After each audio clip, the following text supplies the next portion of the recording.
All right, Sauk Prairie Youth Hockey. Welcome to another episode of Talkin Hockey. Today's featured guest, whether you know it or not, you've likely seen her around the rink. Her father is our high school coach, so Zoe Lohrei.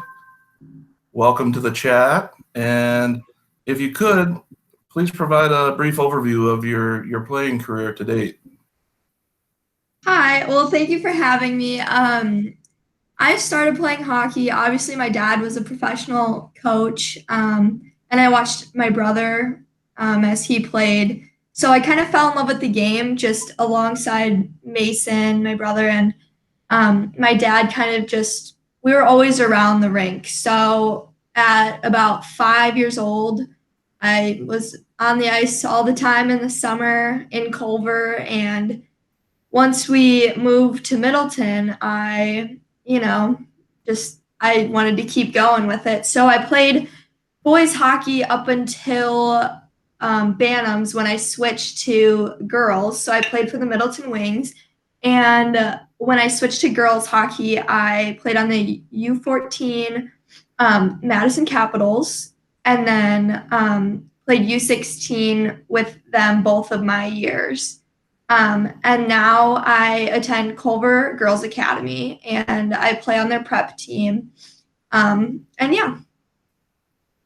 Okay, great.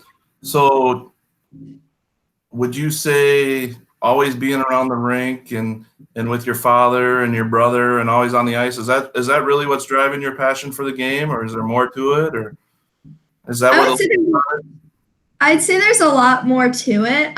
There is definitely something about bringing the family together and stuff like that. But I really fell in love with the game. And I was actually talking to my dad the other day, and we were talking about like what I would do like when I'm done playing the game. And I told him, I was like, I don't even want to think about that because not being able to play the game is just like it's not part of my life. Like I've met so many amazing people through the game and learned so many lessons. Like it's honestly shaped the person that I am. And like I honestly accredit it to the game of hockey. All right, great. So you touched on your playing career and you played um, Middleton Wings, so co-ed up through, you say Bantam? Is that I stopped at Bantam, so I played Pee okay? Wee. Okay, up through Pee Wee, and then you made the jump to girls only and Tier 1. So can you talk about that decision a little bit and what went into making that decision to jump to Tier 1 and girls only, I guess? Yeah, so when obviously like Bantams, like that's when hitting pretty much starts. So my parents were like, you can make your decision. And I was like, okay, well, I'm gonna try a game at Bantam. And I tried and I got knocked around quite a bit. So that was when I was like, okay, I want to play girls. And my brother had played for the Capitals before, and I knew some of the girls that played on the team. And I was like, okay, well, I should try this. And I think that the Wings had prepared me enough. The boys had prepared me and to go play tier one. And it was hard at first. It was pretty much like a large adjustment, I'd say. And I knew that summer I had to put in a lot of work to be able to keep up with the pace. And I don't know. I think it was not the biggest adjustment, but it was pretty difficult. There's definitely a change of pace between boys and girls for sure, but from just like youth hockey to like the tier one, I don't know, is that what it's called? Yeah, the tier one, like there's definitely an adjustment there as well, but I think just putting in the work, I was fine. Okay, great. And just so our girls and our families understand kind of the landscape when you were coming up, was there a girls only option that was not tier 1 for you had you wanted to go that route, or was it girls only your only option tier 1? Yeah, so there was no option, and I had wanted to play boys, which was why I wanted to stay on the wings. I didn't really want to make the jump yet to tier one because I knew that was going to be hard. And that's why I wanted to play that game at Bantam just to see if I could keep up. So I think if there would have been a wings option, all girls, I definitely would have done that. Okay, great. So having both that co-ed and girls only experience under your belt, um, what would you say are some of the pros and cons of each? Oh, that's a good question. I would say I loved boys hockey. I was usually the only girl on the team.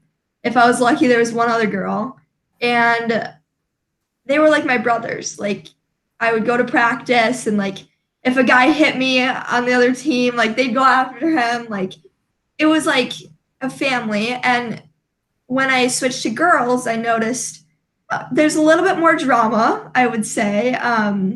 But once you become like acclimated to that environment, and if your team really like my team at Culver right now, like we understand like there's no place for drama, and I think that comes with maturity, obviously. But um, there's no drama, and you become a family just like the boys. But the girls, I feel like you can hang out more outside of the sport.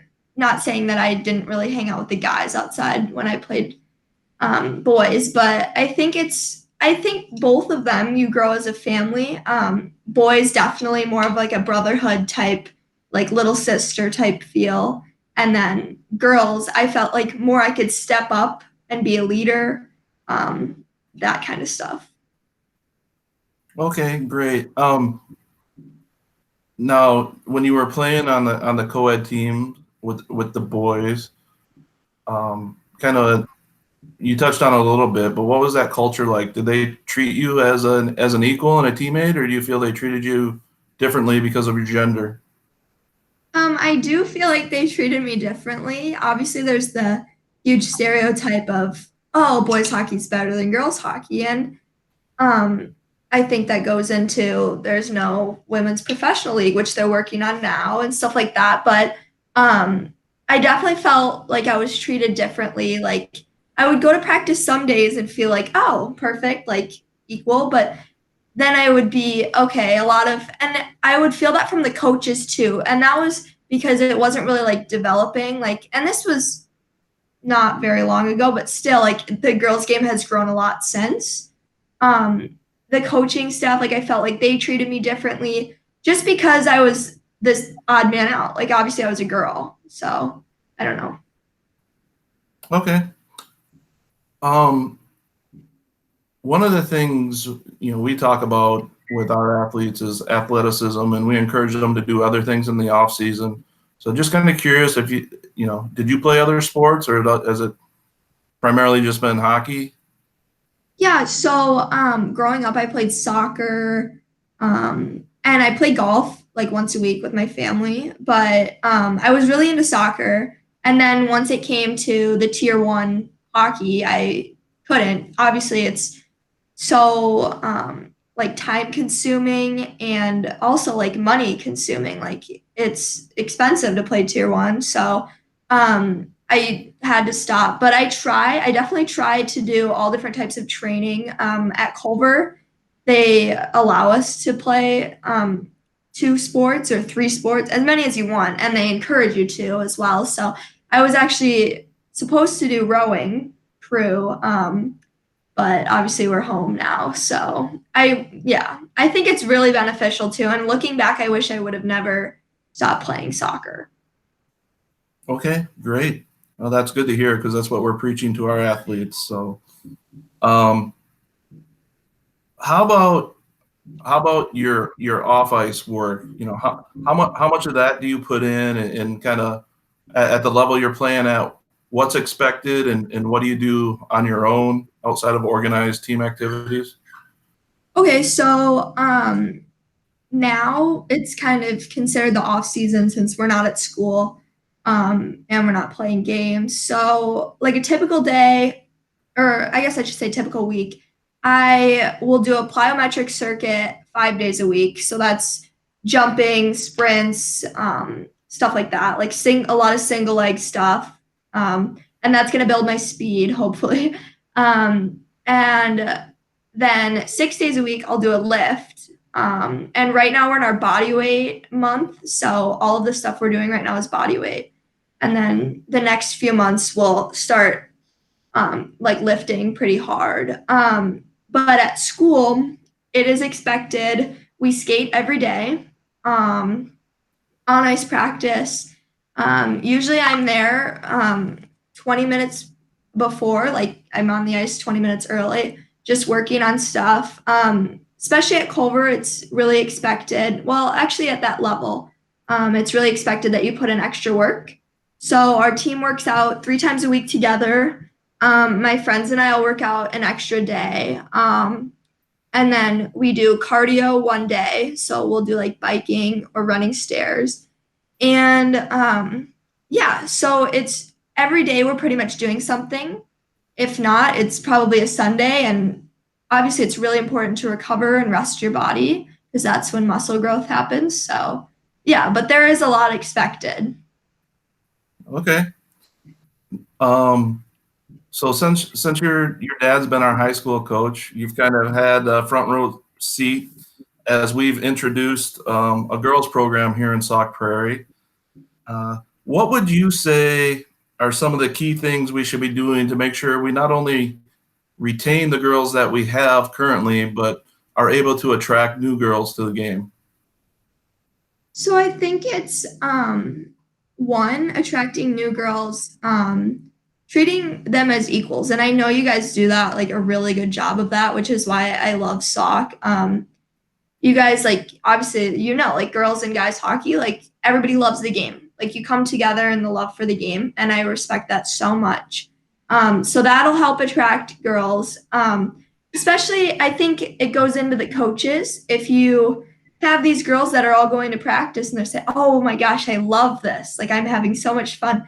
They're gonna go back to school and say, "Join hockey! Come on!" Like, there's also the Try Hockey for Free days. I know USA Hockey does that. I don't know if you could incorporate. I don't know if you guys do that. Yeah, But we do 3 of them a year. So yeah, I a was couple gonna years say. we do 3 of them. One of them's a girls only one, and then we do the other 2 as well. Yeah, okay, that's where I saw that. I definitely saw that at the rink. So that definitely helps so much. And yeah, I think um, like as far as retaining the girls that you still have, I think like I said, like the coaches, it goes into like growing their love for the game. And I think I will accredit like my love for the game, like I'd said, like coaches like build that. Like the coaches are what builds that. When the coaches give you enough courage to that you're I don't know how to word this, sorry. Enough courage that you're like, oh, okay, I know how to do this. I'm gonna go score this goal, and then you work up that love for the game, and I think that's what makes it so special. Okay, great. I know we got some other stuff we're gonna get to here, so I'm gonna go into the lightning round, which is our quick hitter questions for you. So why don't you give us your favorite hockey moment to date? When I was second year 16, so this was last year, or no, 2 years ago. 2 years ago. The Madison Capitals, I was on their team, and we were at state. And state every year is really intense because we play Team Wisconsin and the Milwaukee Admirals. And usually Team Wisconsin wins. I had never won state in my 3 years of playing with the Caps. So it was my chance, our chance to win. And we had a pretty good team. Like we came in with, our heads high, and we played Team Wisconsin that Friday, beat them 4-2, and then Sunday we played the Admirals, and we had gotten a little cocky and thought we were gonna win, and we were down 2-0. We tied it up 2-2, and then we went into overtime, and I scored in overtime, and then or not in overtime, in a shootout. We went into a shootout. And then our goalie made the save and we won. And that will always be like, it just brings a smile to my face. I love that. Oh, that had to be quite a rush. That's awesome. How about a favorite hockey road trip? You got one of those? Oh yes. Let's think. Well, my team and I actually we drove to Pottstown, Pennsylvania, this year, which was 15 hours. And it was honestly amazing. At first, well, I my genius idea of going on Amazon and thinking I could order a blow up mattress that fits in the seat. So I had done that, and I don't know, we just had a great time. Like we would all just be like piled on this blow up mattress. We watched a bunch of movies. Obviously, like all road trips are pretty much like that, but it's definitely special being in a bus for 15 hours together. All right. How about as you look back on the teams you've played for, is there one of those where you can identify a special bonding moment or activity that really brought your team together? Yeah, okay. I would say honestly at Culver this year, our coach was new and so Culver, the campus is on a lake and the lake is named Lake Maxinkuckee. So our coach had the idea of hosting the Lake Max Olympics. So we played, he broke us off into teams, like just through a random generator thing. And we didn't even know each other's names at this point. We had a spike ball tournament. We had like a lip sync tournament. All of this like together. What else did we have? There was like something with running. And like the tower. There was like a tower building thing. Anyway. And by the end of it, everybody knew each other's names. Everybody was having fun, laughing. So that was definitely amazing. I think anytime you can compete with a group of people you want to work with, that's when one, their true colors come out, and two, you bond the most. All right, great. That's a great story. So, last question here before we move into something else. But so, what's next in Zoe's hockey career? All right. I actually took my official visit this year to Rochester Institute of Technology in Rochester, New York, which was an amazing experience. It was definitely a long day because they flew me out there and flew me back in the same day, and I visited.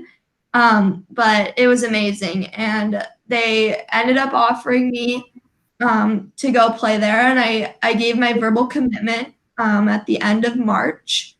So I am committed there, and I'm definitely really excited. The campus just built a brand new rink a few years ago, and I just couldn't see myself going anywhere else. Fantastic! Congratulations on that.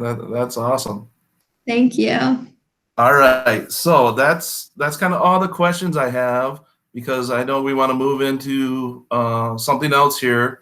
You and I have been talking because you had this idea that you'd like to give back to the game, and I think your idea is fantastic, and it'll be a great opportunity for our girls. So let's hear what you got.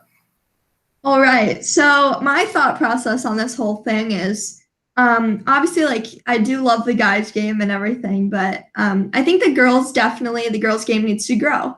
And you guys have done a fantastic job already. And I think just maybe me putting in a helping hand at some point this year would be maybe better. So what I am thinking is obviously I'm away at school. So probably like at the end of the summer, once we know what's all going on with coronavirus, I'm thinking when I'm home for breaks. So I have a long weekend in the fall that I would come home for, winter break, obviously, and then another long weekend. So there's going to be 3 different times. And I'm thinking, even now, if girls want to reach out to me, I can help them put together a training program. I mean, my coaches give me a great one, so I could just copy off of theirs. Put together an off ice training program.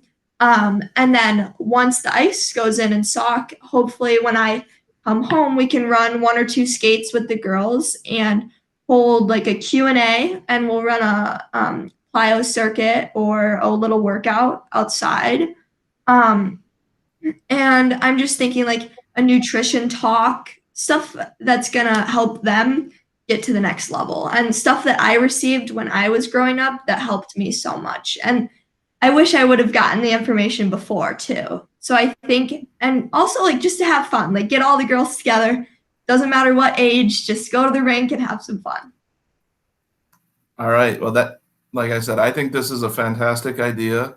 I'm excited about it. I'm glad you chose Sauk for this, and I think it's great. Not only the on ice work with the girls and some of the nutrition talks and the off ice stuff, but just their access to you, so they can reach out to you as a young female role model for them. And you went to the youth ranks not that long ago, so there's probably some shared experiences, whether they want to celebrate an individual or team success and let you know about it, or vice versa, or maybe there's an individual or team struggle they're going through, and it's likely something you've been through, and so they can reach out and have that conversation with you. So I think this is a great idea, and I'm excited about it.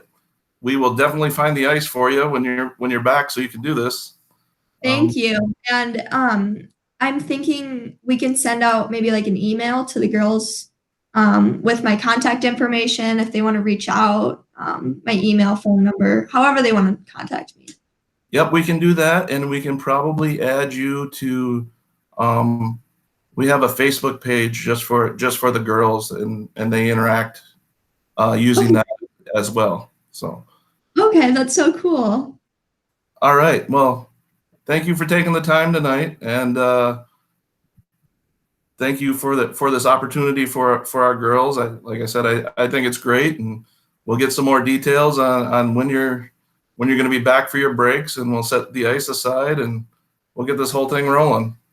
All right. Well, thanks for having me. You bet. Have a good night, Zoe.